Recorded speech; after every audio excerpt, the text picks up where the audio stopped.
وجعلنا منهم أئمة يهدون بأمرنا لما صبروا وكانوا بآياتنا يوقنون. صلوات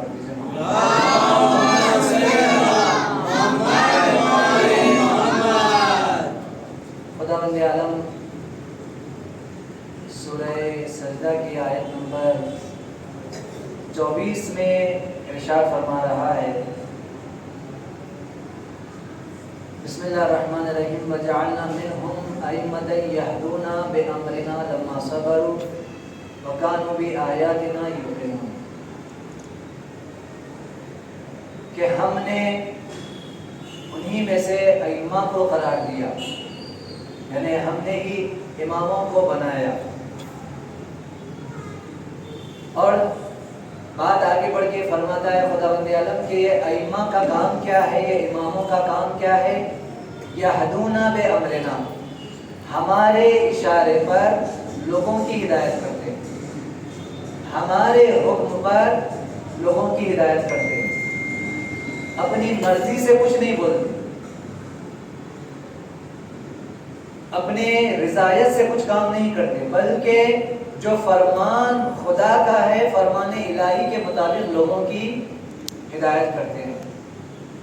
ہم نے جو چند لوگوں کو امام بنایا ہے، کیوں بنایا ہے؟ دو ریزن اللہ نے اس آیت میں بیان کیے ہیں، دو وجہ سے ہم نے کچھ لوگوں کو سارے لوگوں کا امام بنایا ہے۔ پہلا ریزن کیا ہے؟ پہلی وجہ کیا ہے؟ لما صبروا، کیونکہ یہ جو جن کو ہم نے امام بنایا ہے یہ بہت زیادہ صبر کرنے والے لوگ ہیں، ان کے اندر صبر کا مادہ اپنے کمال پر پہنچا ہوا ہے، پہلا ریزن۔ دوسرا ریزن کیا ہے؟ وَكَانُوا بِآيَاتِنَا يُوقِنُونَ، یہ لوگ ہماری آیتوں پر، ہماری نشانیوں پر، ہمارے معجزات پر کامل یقین رکھتے ہیں۔ یہ آیت کا ترجمہ ہے۔ اس آیت کے ترجمے کو پھر سے ایک بار پیش کر دوں۔ اللہ فرما رہا ہے کہ ہم نے جن لوگوں کو امام بنایا ہے اور ان کا کام یہ ہے کہ یہ لوگوں کی ہدایت کریں ہمارے حکم کے مطابق۔ کیوں؟ کیونکہ یہ لوگ بہت زیادہ صبر کرتے ہیں اور خدا کی آیتوں پر یقین کرتے ہیں۔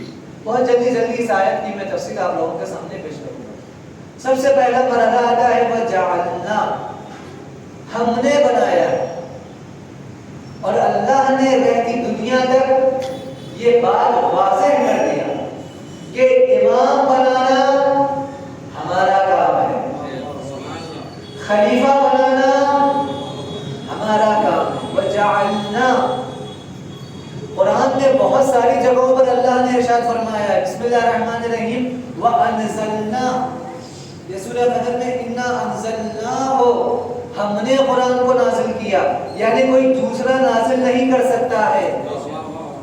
اِنَّا وَأَنزَلْنَا مِنَ السَّمَاءِ مَاءً طَهُورًا، ہم نے آسمان سے پاکیزہ پانی نازل کیا ہے، یعنی کوئی دوسرا نازل نہیں کر سکتا ہے۔ اسی طریقے سے خدا فرما رہے وہ جعلنا منہم ائمہ، ہم نے اماموں کو بنایا ہے، یعنی کسی کو حق نہیں ہے کہ وہ دوسروں کو امام بنائے، یہ حق صرف اور صرف خدا کے پاس ہے، اور اگر کوئی یہ حق خدا سے چھین رہا ہے، اگر کوئی نظام قدرت میں دخل کر رہا ہے، دخالت کر رہا ہے، تو اس کا مطلب یہ کہ وہ خدا کے اختیار کو اپنے ہاتھ میں لے رہا ہے۔ ایک واقعہ بیان کرتا ہوں، شاید آپ لوگوں نے سنا بھی ہے تو پھر سے سن لیں۔ بنی اسرائیل میں ایک نبی کے پاس چند افراد آئے اور وہ امت آ کر کہتی ہے کہ اے نبی خدا، ہم لوگ کھیتی باڑی کرتے ہیں اور ہم چاہتے ہیں کہ ہماری فصل بہت اچھی ہو، ہماری فصل بہت اچھی ہو۔ تو نبی خدا نے کہا کہ کیا کریں؟ کہا آپ خدا سے اجازت لے لیں کہ بارش کا اختیار اللہ ہمارے ہاتھ میں دے دے، بارش کا اختیار اللہ ہمارے ہاتھ میں دے دے۔ آج کا زمانہ بھی بارش کا ہے، تو بارش کا اختیار ہمارے ہاتھ میں دے دے۔ نبی خدا نے چونکہ فرمائش تھی قوم کی، نبی خدا نے دعا کی، اللہ نے کہا کہ ٹھیک ہے بارش کا اختیار تمہارے ہاتھ میں دے دیا۔ اب یہ لوگ جب بھی جاتے ہیں کھیتی باڑی کر رہے ہیں، دانا بو رہے ہیں، بیج بو رہے ہیں، دعا کرتے ہیں کہ اللہ بارش نازل کر دے، اللہ ان کی دعا کرتا ہے اور بارش ہو جاتی ہے۔ پھر چند مہینے جاتے، چند دن جاتے، پھر دعا کرتے، بارش ہو جاتی ہے، یہاں تک کہ فصل کا موسم آیا، فصل، اور جب دیکھیں تو بہت خوش ہو گئے کہ یہ جو فصل ہے خوشے، چمکدار خوشے ہیں، لہلہا رہے ہیں، بہترین سبزہ ہوگا ہے، بڑے خوش ہو گئے کہ اب کی بار ہم نے جو ہے بارش اپنی مرضی سے کروا کے بہترین فصل تیار کر لیا، اور اب کی بار تو ہمیں بہترین دانے ملیں گے، بہترین اناج ملے گا۔ لیکن جب راز کا وقت آیا، فصل کو کاٹنے کا وقت آیا اور ان لوگوں نے فصل کو کاٹنا شروع کیا تو پتا چلا کہ ایک بھی دانہ اس میں نہیں ہے، ان خوشوں میں ایک بھی دانہ نہیں ہے۔ سب پریشان ہوئے کہ یہ کیا، ہم تو چاہ رہے تھے کہ بارش ہم اپنی مرضی کے مطابق کروائیں اور فصل اچھی ہو، ہمارے اچھا اناج غلہ اچھا سے آئے۔ تو آئے نبی خدا کے پاس، نبی خدا یہ کیا، یہ تو پورا معاملہ ہی الٹا ہو گیا، پورا ہماری فصل خراب نکلی اور ایک بھی دانہ نہیں آیا۔ نبی خدا نے اللہ کی بارگاہ میں کہ اللہ کی طرف سے وحی آئی کہ دیکھو صرف خدا کی ذات جانتی ہے کہ کب کتنی بارش برسانا ہے اور کس لمحے میں برسانا ہے۔ یہ چھوٹا سا واقعہ ہے لیکن قیامت تک کے لیے اللہ یہ واضح کر دینا چاہ رہا ہے کہ جو اختیار صرف خدا کے ہاتھ میں ہے، اگر وہ اختیار انسان اگر اپنے ہاتھ میں لے لے تو فصلیں تباہ و برباد ہو جاتی ہیں۔ آیت میں اللہ کہہ رہا ہے امام بنانا ہمارا کام ہے، خلیفہ بنانا ہمارا کام ہے۔ اگر کچھ انسان اس اللہ کی حکم کو، اس اللہ کے نظام کو اپنے ہاتھ میں لے لے اور اپنی مرضی کے مطابق امام اور رہنما بنانے لگے تو جیسے فصلیں خراب ہوتی ہیں ویسے ہی اسلام کا نظام خراب ہو جائے گا۔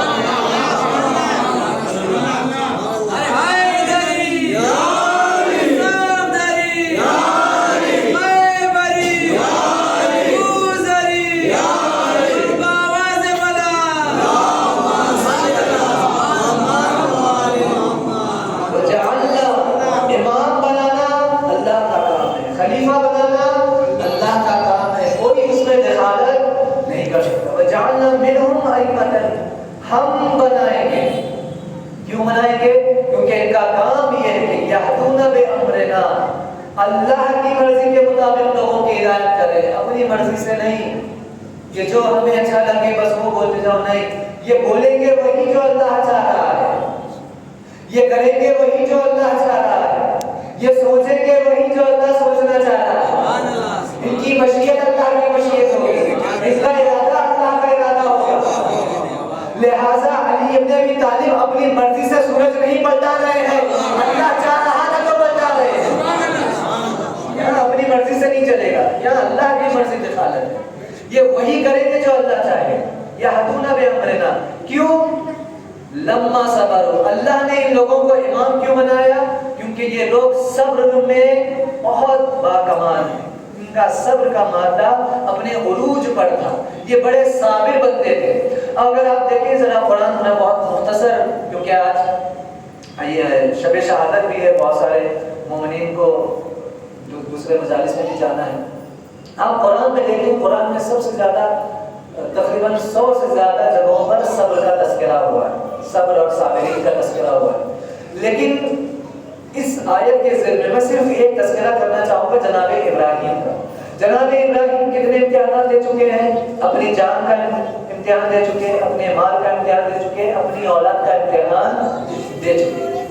اب جب سارے امتحان میں پاس ہو گئے تو اللہ نے کہا انی جاعلک للناس اماما، میں تمہیں بنا رہا ہوں لوگوں کا امام، میں تمہیں بنا رہا ہوں۔ کیوں؟ کیونکہ تم سارے امتحانات میں کامیاب ہو گئے، سارے امتحانات میں۔ کون سا امتحان تھا؟ جان کا، مال کا اور اولاد۔ آپ لوگوں نے اشرے محرم میں سنا کہ کتنے سارے امتحانات ہیں۔ اب یہاں پر اللہ نے آ کر کہا انی جاعلک للناس اماما، ہم تمہیں امام بنائیں گے۔ اب جناب ابراہیم نے جب جیسے امام بنایا، اللہ سے دعا کی خدایا قال من ذریتی، میری ذریت میں یہ جو امام بنا رہا ہے یہ سلسلہ میری نسل میں بھی تو آنا چاہیے۔ اللہ نے کہا لا ینال عہد الظالمین، تمہاری نسل میں صرف انہی کو ملے گا جو مظلوم رہیں گے، ظالموں کو یہ عہدہ ملنے والا نہیں، یہ ظالموں کو عہدہ ملنے والا نہیں ہے۔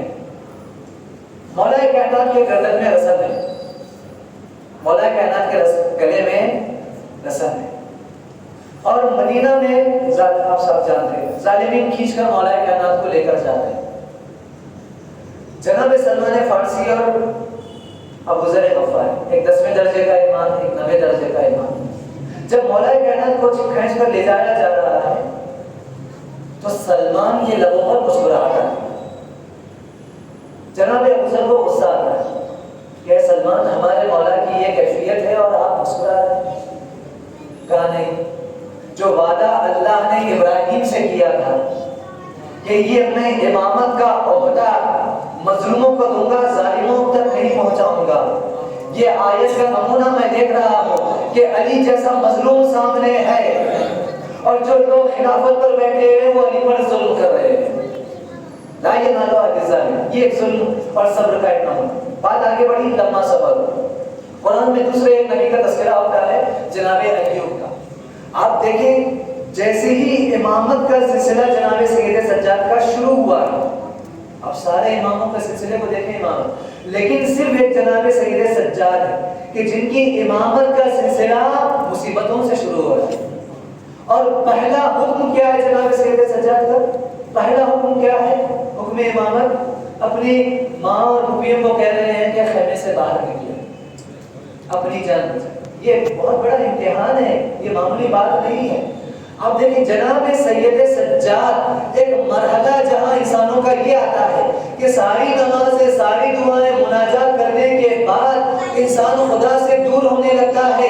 لیکن ہم کیوں سید سجاد کو سید سجاد کہتے ہیں کہ اتنی ساری مصیبتوں کے بعد سید سجاد اونٹ کی پشت پر بھی نماز ادا کر رہے ہیں، گلے میں توق ہے پھر بھی نماز ادا کر رہے ہیں، زندان میں ہے پھر بھی نماز ادا کر رہے ہیں، خانہ خانے میں ہے پھر بھی نماز ادا کر رہے ہیں، بازار میں ہے پھر بھی نماز ادا کر رہے ہیں. اور نمازیں ادا کر کے سجدے کر کے خدا عالم کو بتانا چاہ رہے ہیں کہ جہاں پر مرحلے پر آ کر انسان خدا کا انکار کر دیتا ہے، اس مرحلے پر میں آ کر سید سجاد بھی ہوں، اس مرحلے پر آ کر میں لوگوں کا عبادت گزاروں کی زینت بھی ہوں. اسی لیے تو شاعر آگے بڑھ کر کہتا ہے کہ کربلا کے بعد تم بھی سید سجاد ہو، کوئی دوسرا ہوتا تو کہتا خدا کوئی نہیں، کوئی دوسرا ہوتا تو کہہ دیتا خدا کوئی نہیں. یہ کیا مرحلہ ہے؟